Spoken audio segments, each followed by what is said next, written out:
Hello students, ఈరోజు 7వ తరగతిలోని శతక సుధ పాఠ్యభాగాన్ని నేర్చుకుందాం. అయితే పాఠ్యభాగంలోకి వెళ్ళబోయే ముందు ఎప్పుడు అడిగేదే, మీకు వీడియో నచ్చితే లైక్ చేయండి, షేర్ చేయండి, సబ్స్క్రైబ్ చేయండి. సరేనా? మరి పాఠ్యభాగంలోకి వెళ్దామా? చూడండి, శతక సుధ.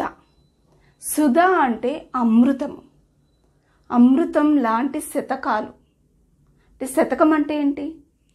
100 లేక 100 కంటే ఎక్కువ ఉన్నటువంటి పద్యాలను మనం శతకాలు అంటాం. ఓకే, సో ఇవి చూడండి, ఈ శతక సుధలో మనకి ప్రతి శతక పద్యంలోనూ మకుటం అనేది ఉంటుంది. మకుటం అంటే ప్రతి పద్యానికి చివర, ప్రతి పద్యానికి చివర ఒక పదము ఖచ్చితంగా ఉంటుంది. అదే పదము వస్తుంది, రిపీట్ అవుతుంది. ఇప్పుడు సుమతి శతకం తీసుకోండి, చివర మనకేంటి, ప్రతి పద్యం చివర సుమతి అని వస్తుంది. అలాగే వేమన శతకంలో విశ్వదాభిరామ వినురవేమ అని ఫుల్ సెంటెన్స్ వస్తుంది, ప్రతి పద్యంలోనూ వస్తుంది అది. సో అలాంటి వాటిని మనం మక్కుటము అంటాము. ఓకే, ఇకపోతే ముక్తకాలు అంటే ఏ పద్యము, ఇప్పుడు ఒక పద్యాన్ని తీసుకున్నామనుకోండి, ఆ పద్యము ఆ భావము దాని వరకే ఉంటుంది, అంటే స్వతంత్రం అది. సో ఏ పద్యానికి ఆ పద్యం ఏంటి, స్వతంత్ర భావాన్ని కలిగి ఉంటుంది. అది ఇంకొక పద్యానికి కనెక్ట్ అయి ఉండదు. సో ఆ పద్యము ఆ భావము అంతవరకే, వేరే పద్యానికి కనెక్ట్ అయి ఉండదు. ఓకే, అయితే ఈ శతక సుధ అంటే ఈ శతక పద్యాలు మనం ఎందుకు నేర్చుకోవాలి? ఎందుకంటే ప్రతి పద్యము మీరు చూడండి, నైతిక విలువలతో కూడినటువంటి మంచి భావాలు ఉంటాయి అన్నమాట.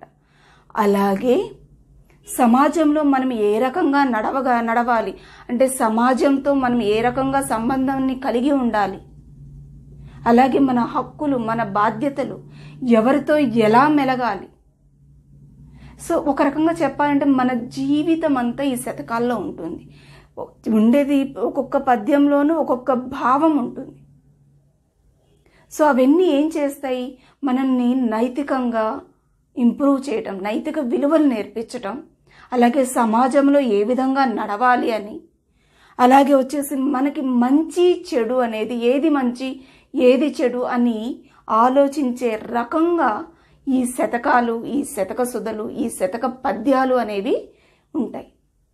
సో ఈరోజు నాకు చెప్పాలి అంటే ఒక మంచి పాఠ్యభాగాన్ని నేర్పిస్తున్నాననే అనిపిస్తుంది.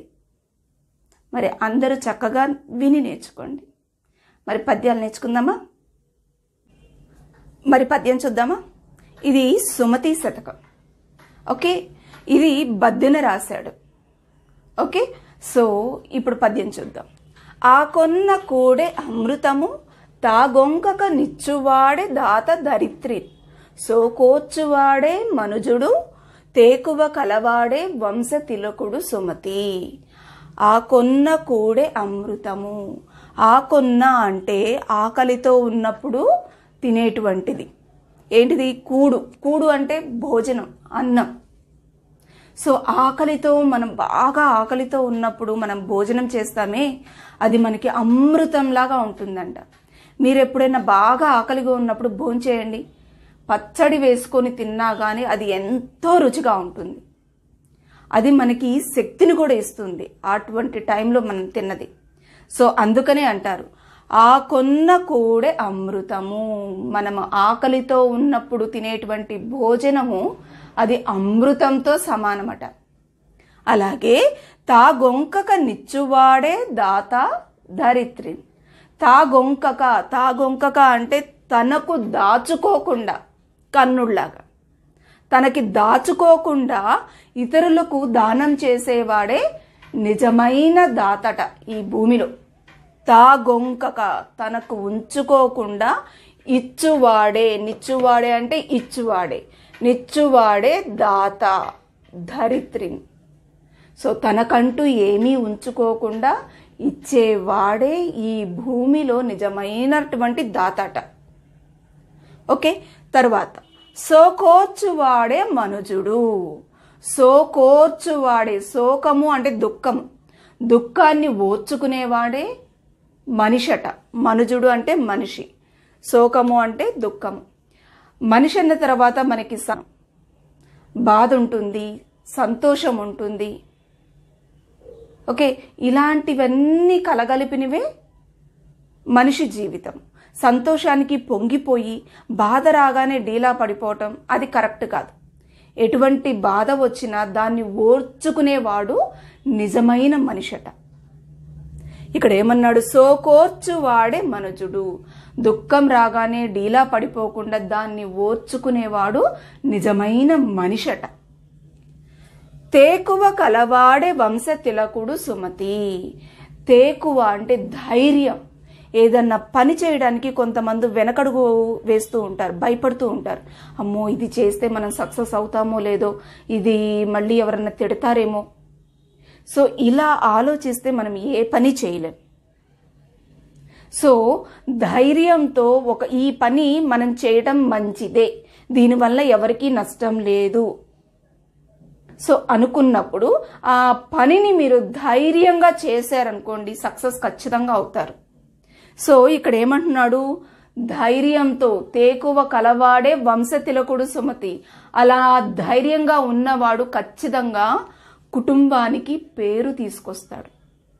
అంతే కదా, ధైర్యంతో ఏ పని చేసినా కానీ సక్సెస్ అయిందనుకోండి, వాడి వలన కుటుంబానికే కదా పేరు ప్రతిష్టలు. అందుకని వంశానికి పేరు తీసుకొస్తాడు అలా ధైర్యంతో ఉండేవాడు అని దీని భావం. అర్థమైందా? ఇంకొకసారి చూడండి. ఆ కొన్న కూడే అమృతము. ఆకలితో ఉన్నప్పుడు తినేటువంటి భోజనము అమృతంతో సమానం. తాగొంకక నిచ్చువాడే దాత దరిద్రేన్. తనకు ఉంచుకోకుండా ఇచ్చేవాడే నిజమైన దాత ఈ భూమి మీద. సోకోర్చువాడే మనుజుడు. దుఃఖాన్ని ఓర్చుకునేవాడే నిజమైన మనిషి. అలాగే తేకువ కలవాడే వంశతిలకుడు సుమతి. ధైర్యం కలవాడే కుటుంబానికి పేరు తీసుకొస్తాడు అని ఈ పద్యం యొక్క భావం. ఈ పద్యంలో మకుటం ఏది చెప్పండి? సుమతి. ప్రతి పద్యంలోనూ చివర ఒకటే వర్డ్ ఉంటుంది, వర్డ్ కానీ సెంటెన్స్ కానీ ఉంటుంది. సో ప్రతి పద్యంలోనూ, ఈ పద్యంలోనూ చివర సుమతి అని ఉంది. సో బద్దెన రాసినటువంటి ప్రతి పద్యాల్లోనూ సుమతి సుమతి అని ఉంటుంది. సో అది పద్యం యొక్క మకుటం. అర్థమైందా? మన రెండవ పద్యంలోకి వెళ్దాం. మరి తర్వాత పద్యం చూద్దామా? చూడండి. వనకరి చిక్కే మైనసకు వాచవికిం చెడిపోయే మీను. తా వినికికి చిక్కే జిల్వ కనువేదురు చెందెను లేళ్ళు. తావినో మనకి నశించెదేటి తరమాయిరు మూటిని గెల్వ. నైదు సాధనముల నీవే కావదగు దాసరథి కరుణా పయోనిధి. ఇది ఎందులోని పద్యం అంటే దాసరథి శతకంలో ఉంది. ఎవరు రచించారు అంటే కంచర్ల గోపన్న. కంచర్ల గోపన్న తెలుసా మీకు? రామదాసు తెలుసు కదా, నాగార్జున నటించినటువంటి రామదాసు చిత్రం చూడండి, మీకు తెలుస్తుంది. ఓకే, సో ఈయన రచించినటువంటి దాశరథి శతకంలోనిదే మనం ఇప్పుడు చెప్పుకోబోయేటువంటి ఈ పద్యము. మరి ఇందులో మకుటం ఏంటి? దాశరథి కరుణా పయోనిధి. దాశరథి అంటే ఏంటి? దశరథ పుత్ర. కరుణా పయోనిధి. పయోనిధి అంటే సముద్రం. సముద్రం అంత కరుణ కలిగినటువంటి వాడా. ఈయన ఎందుకు అంటే రాముడి యొక్క భక్తుడు కదా, అందుకనే రామదాసు అని పిలుస్తారు. తర్వాత చూడండి. వనకరి చిక్కి మైనసకు. వనకరి అంటే, కరి అంటే ఏనుగు, వనము అంటే అడవి. సో వనకరి చిక్కే మైనసకు. మైనసకు అంటే దురద. ఏనుగుకి శరీరము దురద పుట్టిందనుకోండి, అది ఏం చేస్తుందో మనకి అర్థం కాదు, దానికే అర్థం కాదు. సో ఆ రకంగా మదపుటేనుగు అంటారు చూడండి, ఆ రకంగా పిచ్చి పట్టినట్టు చేస్తుంది శరీరానికి. దానికి కానీ గిక్కోలేదు కదా, పెద్ద శరీరము ఎలా గిక్కుంటుంది, ఎలా దురద పోగొట్టుకుంటుంది? సో ఆ దురదకు చిక్కి ఏనుగు. అలాగే వాచవికం చెడిపోయే మీను. వాచవికం అంటే చూడండి, నోటికి రుచి ఆశించి, నోటికి రుచిని మీరు ఎప్పుడన్నా చేపలను పట్టడానికి మీరు అబ్జర్వ్ చేశారంటే ఆ వల నెట్కి ఏదైతే ఉందో చివర వానపామును పెట్టి నీళ్ళల్లో వదులుతారు. అదేం చేస్తుంది, ఆ నీళ్ళల్లో ఎక్కడో ఉన్నది ఆ వానపామును చూసి దాన్ని తిందామని చెప్పేసి గబగబ వచ్చేస్తుంది. అది కాస్త వలకి చిక్కిపోతుంది. ఏమవుతుంది తర్వాత? చనిపోతుంది కదా.